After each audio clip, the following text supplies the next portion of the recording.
श्री शिवाय नमस्तु भीम हर हर महादेव। स्वागत है आपका हमारे चैनल सनातन धर्म का संसार पर। दोस्तों, आप सभी लोग जानते हैं कि 13 मई 2024 को है वैशाख महीने का बड़ा सोमवार। और दोस्तों, पंडित जी ने अपनी अभी की कथा में ही एक दूजेश्वर महादेव जी का उपाय बताया है जो कि आप लोगों को इस दिन जरूर करना है।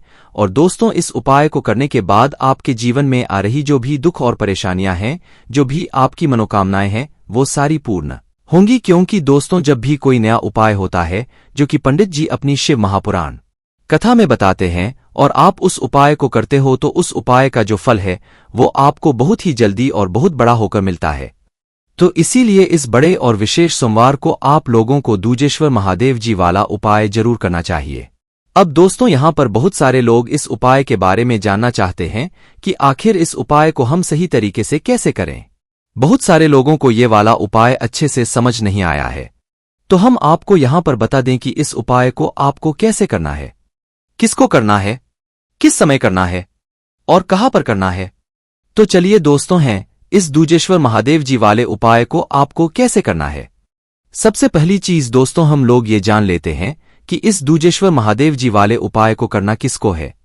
तो देखो, एक कोई भी बड़ा जो उपाय होता है जो घर के पूरे सदस्यों के लिए किया जाता है, वो हमेशा घर की जो बड़ी माताएं बहनें होती हैं वही करती हैं। मतलब घर का कोई बड़ा सदस्य करता है तो इस वाले उपाय को अगर हो सके तो भाई घर की जो बड़ी माताएं बहनें हो वही करें। अगर किसी कारणवश घर की माताएं बहनें घर में उपस्थित ना हो या घर की माताएं बहनें ये वाला उपाय न पा रही हो, शिवजी के मंदिर ना जा पा रही हो, तो फिर घर का कोई बड़ा सदस्य भी इस उपाय को कर सकता है, चाहे वो पुरुष ही क्यों ना हो। इसमें कोई भी दिक्कत वाली बात नहीं है। और दोस्तों, इस वाले उपाय को हमें करना किस समय है। तो देखो, इस वाले उपाय को आपको प्रातःकाल सुबह सुबह के समय ही करना है। इस बात का आप लोगों को ध्यान रखना है। उसके बाद में दोस्तों, इस उपाय को मतलब करने का कहाँ पर आपको करना है।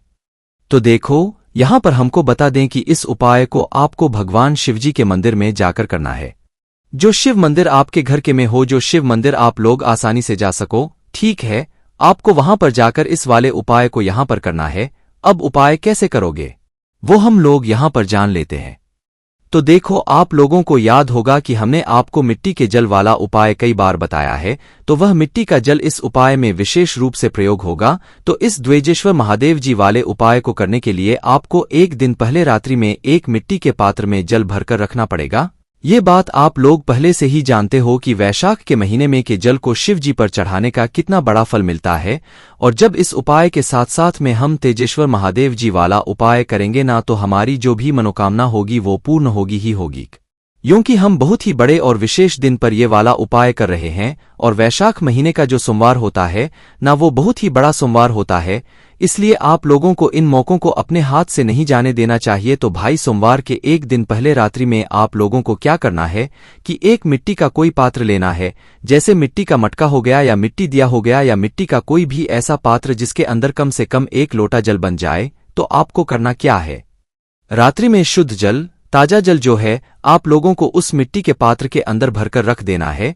आप लोगों ने मिट्टी के पात्र के अंदर जल भरकर रख दिया। अब जल भरकर रखने के बाद आपको क्या करना है, इसे अपने ही घर के रसोई घर में, जहां पर आपका पीने का पानी रखा जाता है ना, वहां पर जाकर आप लोगों को रख देना है। और रखने के बाद पूरी रात भर इस जल को वहां पर रखे रहने देना है। या जिस भी दिन आप लोग ये वाला उपाय कर रहे हो ना, कि एक दिन पहले की रात्रि में आप लोग इस मिट्टी के जल को तैयार करना, ठीक है। मतलब मिट्टी के पात्र में रात्रि में जल भरकर रख देना ये जरूरी है। अगर आप लोग इस उपाय को करने वाले हो तो है ना। तो देखो, सबसे पहले आपका मिट्टी का जल यहां पर तैयार हो गया। आपको पूरी रात भर इसे रखे रहने देना है। और सुबह सुबह सोमवार हो जाएगा या जो भी दिन आप लोग ये वाला उपाय कर रहे हो, तो भाई सुबह सुबह उठना, सबसे पहले स्नान करना है, ठीक है। स्नान करके शुद्ध होकर और अपने सारे कार्यों से वित होकर आपको करना है। अपने साथ में खाली लोटा, जिस आप शिवजी पर जल चढ़ाते हो, या तांबे का लोटा हो तो वो तांबे का लोटा आप लोग अपने साथ में लेकर आना। कहाँ पर आना, अपने ही घर के रसोई घर में, जहां पर आपने इस मिट्टी के जल को रखा हुआ है ना। तो उस मिट्टी के जल के पास में आकर आपको क्या करना है कि जो पात्र के अंदर हमने मिट्टी का जल रखा हुआ है, उस मिट्टी के पात्र को हमें अपने साथ में लेकर नहीं जाना है, उसके जल को हमें अपने साथ में लेकर जाना है। तो जो जल उस मिट्टी के पात्र के अंदर भरा हुआ है, उस जल को आप निकाल कर अपने लोटे में डाल लो। जिस लोटे से आप भगवान की शिवलिंग के ऊपर जल चढ़ाना चाहते हो, तो जैसे ही आप लोग अपना यह लोटा जल तैयार कर लेते हो, उसके बाद में जो अगला सबसे जरूरी काम आता है वो ये आता है, क्या हमें उपाय को करने के लिए सिर्फ यह एक लोटा जल लेकर जाना है? तो ऐसी बात नहीं है। उपाय में आपको एक नाम का ध्यान रखना है, और उपाय के साथ में जो भी आपकी पूजन सामग्री अलग से आप लोग लेकर जाना चाहते हो वो लेकर जा सकते हो, जैसे कि फूल, अबीर, गुलाल, बेलपत्र, शमीपत्र जो आपको मिल जाए वो लेकर आप अपने साथ में सकते हो। पूजन अर्चना के लिए साथ ही में आपको एक नाम का भी ध्यान रखना है। अगर आप इस नाम को भूल जाओ तो अपने साथ में किसी एक कागज पर लिखकर जरूर जाना, जो कि दूजेश्वर महादेव जी का नाम है, क्योंकि इस उपाय में अगर सबसे जरूरी कोई चीज है तो वो दूजेश्वर महादेव जी का नाम ही है। इसलिए दूजेश्वर महादेव जी का नाम आप लिख लो, या तो मन ही मन बार बार पढ़ लो, ताकि आप लोगों को यह स्मरण हो जाए और आप इस नाम को ना भूलो है ना। तो ये सभी तैयारियां करने के बाद अपने घर से निकल, और अपने घर से निकलने के बाद आपको कहाँ पर जाना है? अपने ही घर के पास में जो शिव मंदिर हो वहां पर जाना है। अब जैसे ही आप लोग शिवजी के मंदिर पहुंचते हो तो आप चाहो तो अपने घर के सभी सदस्यों को भी अपने साथ में लेकर जा सकते हो, या अपने घर के बच्चों को भी अपने साथ में लेकर जा सकते हो। इस वाले उपाय को घर के सभी सदस्यों को करने की जरूरत नहीं है। घर का कोई एक बड़ा मुख्य सदस्य अपने पूरे घर परिवार के लिए अगर इस उपाय को करेगा तो उसके पूरे घर परिवार को इस उपाय को करने का फल भी जरूर मिलेगा। तो दोस्तों, अब यहां पर आपको क्या है, सबसे पहले जैसे ही आप शिवजी के मंदिर में जाते हो तो सबसे पहले आपको भगवान शिवजी के दर्शन करना है। शिवजी के दर्शन करने के बाद आपको शिवजी के शिवलिंग के पास में आकर खड़े हो जाना है।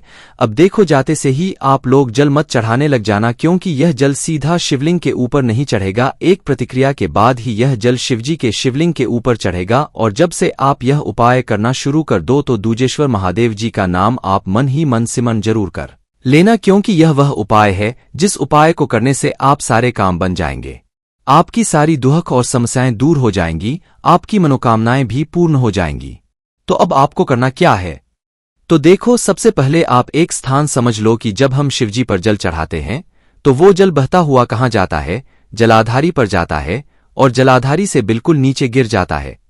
तो वो नीचे गिरने वाला जो हिस्सा रहता है जलाधारी का, आपको उस स्थान को देख लेना है, क्योंकि ये जल हमें वहीं से चढ़ाना शुरू करना है और धार से चढ़ाना शुरू करना है ना। ये हमें शिवलिंग पर आखिरी में चढ़ाना है, पहले नहीं चढ़ाना है। तो हमें कहाँ से जल चढ़ाना शुरू करना है? जो शिवलिंग की जलाधारी होती है, जलाधारी का जो आखिरी भाग होता है जहां से जल नीचे गिरता है, तो उस जगह पर आपको क्या करना है? अपना एक लोटा जो जल है जो आप अपने साथ में लेकर आए हुए हो, उधर से एक धारा बनाना आपको शुरू करना है। और धारा बनाते हुए आपको शिवजी की पूरे गोलम गोल में उस धारा को चलाते जाकर, चलाते चलाते आपको पूरा वापस वहीं आकर रुक जाना है जहां से आपने इस धारा को चलाना शुरू किया था। मतलब आपने एक बार जल की धारा चढ़ाना शुरू कर दी तो उसे रोकना नहीं है, इस बात का ध्यान रखना है। और यह जो जल है यह जलाधारी से ही चढ़ना शुरू होगा, जहां से जल नीचे गिरता है उस जगह से आपको एक धारा से जल चढ़ाना शुरू करना है। और शिवलिंग के पीछे की ओर से होते होते, शिवलिंग के इस साइड होते होते आपको वापस से अपनी जल की धारा को कहां पर लेकर आ जाना है, जहां से आपने जल को चढ़ाना शुरू किया था। और शिवजी के सीधे या राइट हैंड साइड से आप लोग उस जल की धारा को लेकर जाना है। और शिवलिंग के पीछे से, पीछे की जलाधारी होती है, साइड की भी जलाधारी होती है। कहने का मतलब यह है कि जब आप लोग जलाधारी से जल चढ़ाना शुरू करोगे तो गणेश जी वाले स्थान से होते हुए आप लोग शिवलिंग के पीछे की तरफ जाना, और पीछे की तरफ से वापस फिर इस साइड की तरफ आ जाना। कार्तिकी जी वाले स्थान से होते हुए आप लोग वापस कहां पर आ जाओगे? जहां से आपने जल को चढ़ाना शुरू किया था। बस इस धारा को तोड़ना मत, इस बात का ध्यान रखना। अब दोस्तों, अब क्या करना है? इस धारा को अभी भी मत तोड़ना। इस धारा को बनाते हुए ही अब आप इस धारा को उस तरफ लेकर जाना जिस तरफ आप खड़े हुए हो है ना। साइड में जिस भी तरफ आप खड़े हुए हो तरफ इस धारा को लेकर चले जाना, और अपने सामने की तरफ इस धारा को आकर रोक लेना। मतलब रोकने का मतलब है कि धीरे धीरे चढ़ाते रहना, धारा नहीं टूटनी चाहिए। तो आप इस उपाय को जिस भी तरफ खड़े होकर कर रहे हो तो भाई अब एक बार मतलब जलाधारी का पूरा चक्कर लगाने के बाद आपको इस धारा को लेकर उस तरफ आ जाना है जिस तरफ आ से खड़े होकर आप लोग इस वाले उपाय को कर रहे हो। अब जिस तरफ से आप इस उपाय को कर रहे हो भाई, उसी तरफ से आप लोगों को इसी धारा को बनाते हुए सीधा शिवजी की शिवलिंग के ऊपर आ जाना है। इसके बाद में ये जल आप लोगों को शिवजी की शिवलिंग के ऊपर चढ़ा देना है। और जैसे ही ये आपका पूरा जल चढ़ जाए तो उसके बाद में भगवान से अपनी आपको वह मनोकामना भूलना है, वह दुख और परेशानी भूलना है जिसके लिए आप लोग अपना यह वाला उपाय कर रहे हो। बस दोस्तों एक बात का ध्यान रखना कि जब आप लोग इस लोटे से धारा जल चढ़ाना शुरू कर दो तो उसके बाद आपको इस धारा को तोड़ना नहीं है। धारा बनाते बनाते ही आप लोगों को इस पूरे जल को जैसे हमने आपको बताया है वैसे चढ़ाना है। जैसे ही आपका आखिरी में शिवजी की शिवलिंग पर मतलब धारा रुक जाती है और पूरा जल शिवजी की शिवलिंग के ऊपर चढ़ा देते हो एक धारा से, तो उसके बाद आप भगवान से अपनी वह मनोकामना जरूर बोलना जिस मनोकामना के लिए आप लोग अपना ये वाला उपाय कर रहे हो या दुख और परेशानी के लिए कर रहे हो, तो अपनी वह दुख और परेशानी जरूर बोलना। बस दोस्तों आपको अपनी कोई एक ही मनोकामना के लिए वाला उपाय करना है, कोई एक ही दुख और परेशानी के लिए ये वाला उपाय करना है। इस वाले उपाय को आप अपने सभी कामों के लिए कर सकते हो, सभी दुख और परेशानियों के लिए कर सकते हो, क्योंकि ये वैशाख का महीना चल रहा है और इस वैशाख के महीने में पंडित जी ने इस दूजेश्वर एक बहुत ही बड़ा और नया उपाय बताया है और जो लोग इस उपाय को जल्दी से जल्दी करेंगे उनको इस उपाय को करने का फल भी बहुत ही जल्दी मिलेगा। बाकी दोस्तों यहाँ पर ये वाला उपाय पूरा हो जाता है। इस उपाय को करने में अगर आपको कोई भी दिक्कत समझे परेशानी आती है तो उसे आप हमसे कमेंट करके पूछ सकते हैं। श्री शिवाय नमस्तु भीम हर हर महादेव।